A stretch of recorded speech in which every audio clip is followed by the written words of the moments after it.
आप देख रहे हैं इंडिया लाइव टीवी। मैं हूं मनोज कुमार। मेरी मौजूदगी इस समय पर बाराबंकी के गन्ना दफ्तर में है। मेरे साथ में है निहाल अहमद जी, दशहरी संगठन देख रहे हैं निहाल भाई, और प्रदेश सचिव भी हैं। और वर्तमान में मैं बात करूंगा निहाल भाई, इस समय जो महंगाई है, डीजल और पेट्रोल, रसोई गैस और पेपर लीक पे क्या कहना चाहेंगे?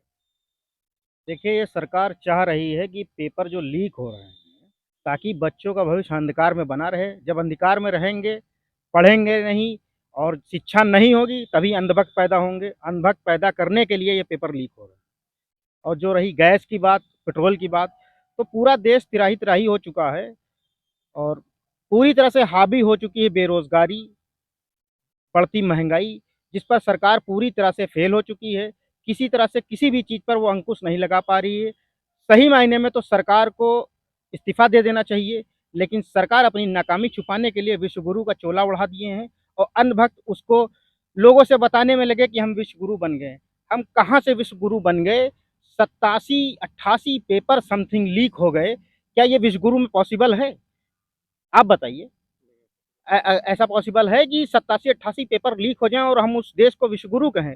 हम उस देश को विश्वगुरु कहें जहाँ पर कई-कई किलोमीटर की गैस की लाइनें लगती हों। हम उस देश को विश्वगुरु कहेंगे जहाँ पर गैस के लिए रात में 2 बजे लोग लाइन लगा देते हों। हम उस देश को विश्वगुरु कहेंगे जहाँ पर पेट्रोल लेने के लिए पेट्रोल पंप पे मार हो जाए। क्या ऐसा विश्वगुरु होता है? अगर ऐसा विश्वगुरु होता है तो हमें ऐसा विश्वगुरु नहीं चाहिए।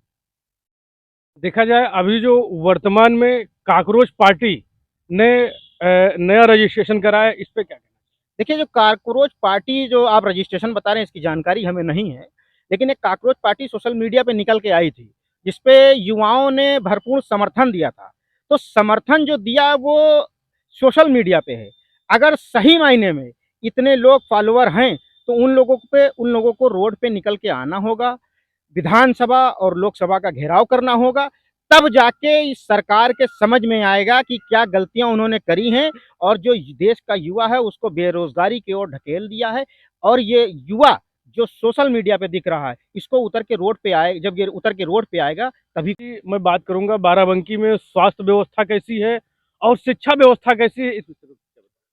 जनपद बाराबंकी के साथ साथ पूरे प्रदेश में शिक्षा और स्वास्थ्य जो व्यवस्था है वो पूरी तरह से शून्य है। शून्य इसलिए है कि हमारे जनपद बाराबंकी में सन 2016 में एक ट्रॉमा सेंटर बन के तैयार हुआ था, जो आज तक चालू नहीं हुआ। एक इमरजेंसी है जिसको इन लोगों ने ट्रॉमा सेंटर बना दिया, तो वो जनपद बाराबंकी के लिए ट्रॉमा सेंटर नहीं, वो मात्र एक रेफर सेंटर बन के रह गया, जहाँ पर सिर्फ खाँसी, बुखार, जुकाम की दवा मिलती। ज़रा से भी बड़ा कुछ होता है तो सीधे रेफर कर दिया जाता है। तो इतने बड़े जनपद में एक रेफर सेंटर बन के जो रह गया है, ये क्या स्वास्थ्य व्यवस्था के लिए ठीक है? जहाँ पर हार्ट का डॉक्टर नहीं है, जहाँ पर कई डॉक्टर नहीं मौजूद हैं। इसलिए जनपद बाराबंकी की जो स्वास्थ्य व्यवस्था है, आपने सोशल मीडिया या खबरों के माध्यम से देखा होगा, प्रदेश भर में अस्पतालों में आए दिन दिखने को मिल रहा है कि अस्पतालों में डॉक्टर नदारत हैं। और इसी तरह से जो रही शिक्षा व्यवस्था, तो सरकारी स्कूल जो हैं, जिन पर अभी हमने पूर्व में शिकायत करी थी कि बच्चों से झाड़ू लगवाई जा रही है, और जो प्राइवेट स्कूल हैं वो सिर्फ धन उगाही करने के लिए बने हैं। तो इसलिए अब माननीय मुख्यमंत्री जी का भी फरमान आ गया कि जो बच्चों से काम कराया जाए, इसको अन्यथा न लिया जाए। बच्चे थोड़ा बहुत काम कर सकते हैं। तो जिस देश की सरकार बच्चों से काम कराने को सोच रही है शिक्षा न देकर, तो ये तो शर्मनाक बात है हमारे प्रदेश के लिए और देश के लिए।